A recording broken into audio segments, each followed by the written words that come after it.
The big story you're tracking, one terrorist has been gunned down in an encounter that's currently being reported in the Kupwara sector of Jammu and Kashmir. 2 army units have been involved in search operations for 6 to 8 terrorists believed to be hiding in border villages.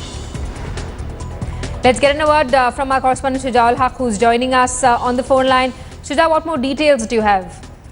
Well, Simi, as you were just mentioning, it's the basically the third day, consecutive day of this entire operation, and what we have learned so far is at least 5 militants have been killed, and 3 Indian Army soldiers have also been killed in this operation so far. This is basically happening in a remote part of Kupwara district, very hilly region. Army expecting that there is a group of militants, more than 6 to 8 in number, and they are hiding in this forest area. And that's why the operations have been launched. It was first initiated at one place, but then the operation had to be expanded. So in a sense, we have 2 units of army that are involved in this one operation, or we can also call it 2 operations from 2 sides, but the group of militants is the same.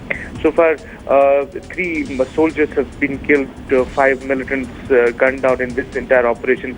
We're learning that this could be a recent group of militants who might have succeeded in sneaking on from the line of control, but have been traced and intercepted even before they could enter the mainland. Simi? All right, Shuja, thanks so much for that update. Massive search operation has been launched by the army. 1 alleged militant has now been shot down. Shuja, thanks so much for that update. We'll keep coming back to you for more.